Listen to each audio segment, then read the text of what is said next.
Does the matchmaking assume main race? Yes. So obviously it assumes main race in the sense that it's going to try and pair you with someone else who mains a different race than you. The whole idea, the whole concept is that you're essentially trying to make as many non-mirror matchups as possible in the playoffs or mirrored teammates. Obviously, if you do end up with a teammate of the same race as you, maybe you could off-race to offset that disadvantage. That is going to be something you can decide to do if you want to. That is part of the, the way that, that's just part of how the tournament works. Like, that can happen, That's just something you accept coming into this event. The best thing, and in a way, it's under your control, because you don't get paired with someone that's the same race as you, unless if you just win the group. Because if you win the group, you're guaranteed to get an opponent or a teammate that's not the same race, unless I guess, like, say Maxpex gets first, and then first through fourth of Group B are all Protoss, in which case it's just like, well, you were screwed no matter what, right? But it is kind of in your control. By getting a better seed, you're more likely to get that non-kind of same race partner. So... thank you, Ledgelot, for the 6-month resub. Appreciate it. We get into this then, the Zerg combo. They are going to go with the double Zerg. We have seen double Zerg have a little bit more success today in Group A, so we'll see what happens here. It is going to be the red and orange, Yakov and a laser. While in the bottom right side, it is going to be Lambo and Nicorakt. For some Zerg Terran action, let's see what we get out of this. Is the Zhuge Liang match happening at the same time? Yes, there are 2 matches happening at once. Who is streaming it? Steadfast? I do not know if he's live on YouTube. I have absolutely no idea. I don't think Steadfast streams on YouTube. So probably not. But I could be mistaken.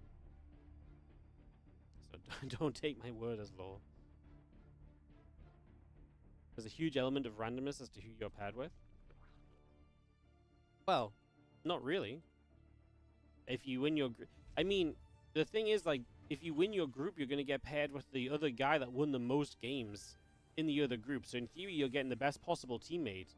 Because they were the other guy that was able to come through and be like, yo, we were super good. Like, the whole point of the tournament is that you're not necessarily meant to come in as a prepared team and be the best as a prepared team.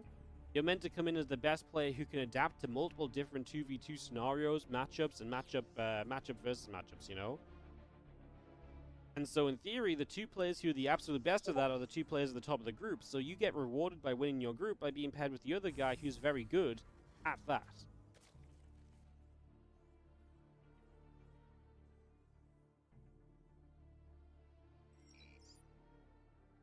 So there's definitely a factor there for sure. It's very different being paired to Serral than with Jumi. Yeah, but Serral has a... I mean, Serral didn't even win enough matches to go and... Serral didn't even win enough... You say that, but then... That's just not true.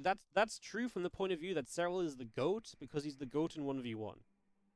But if Serral was so good, he wouldn't be starting in the lower bracket of the playoffs. Right? So Jumi was able to win more matches than Serral. So then in this tournament, Jumi is the better player to be paired with. Because being paired with Serral was not an instant win. Being paired with... You were more likely to win a series if you got paired with Jumi in this tournament than if you got paired with Serral. So the logic doesn't really stand up. Right?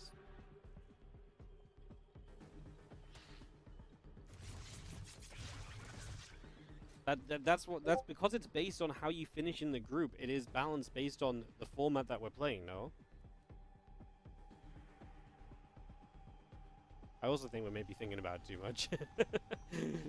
It's a 2v2 tournament that has an aspect of fun to it.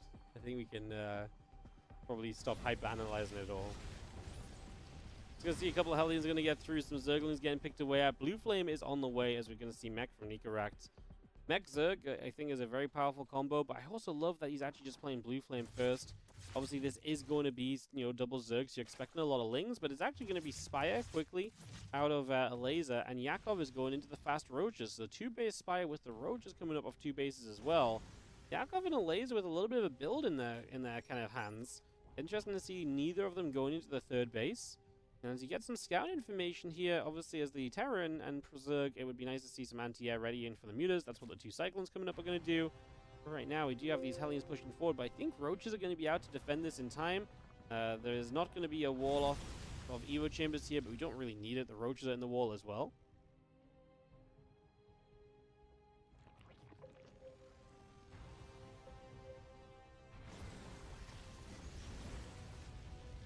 Feeling still moving around. A few Hellions gather up. We do have that blue flame is about to finish. The Mag field is going to be on the way soon, as you have the land, the drone still building as well. Little Cyclone gonna get rid of that Ovi. It's gonna be a nice pickoff, as we still have Roach Speed coming through. The Overlords are on the way.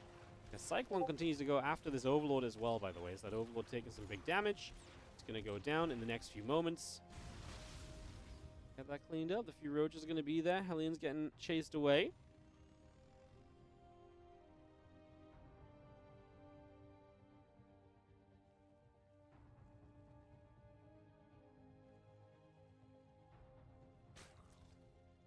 The only issue with the best of best matchmaking is that it might create very strong, very weak teams. Yeah, I do agree with that. I think that is obviously maybe one aspect of a problem, but I think it then just makes the group stage ever more important, right? Like, I think it is genuinely rewarding to get paired with who you're going to get paired with for the most part. You know? So, yeah. I mean, yeah, I don't disagree. Like, that might make it less interesting in the playoffs. It'll be interesting to see how much of an impact it has. I'm genuinely very excited to see how it plays out. I'm not going to be casting the playoffs, but we'll probably get to tune in and watch some games. If you guys have enjoyed the 2v2, let us know.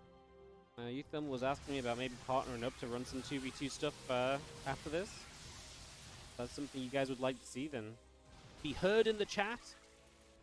I'd love to put out what you guys... I mean, especially the YouTube viewership for this has actually been really good. It's been more consistent than our 1v1 tournament viewership lately, so... YouTube has been enjoying the 2v2, I can see that much. Those Cyclones, oh my god, the Mutas are just going to dive in. The Cyclones got a bunch of those Mutas, obviously cost them a few Cyclones as well. A little bit crazy. There's one Muta going down as well. As well, look to try and jump onto the Extractor there. Extractor going to take some damage already. Queen will be firing. And we just have a couple of spores already set up, obviously trying to play as defensive as we can, knowing that these Mutas are coming.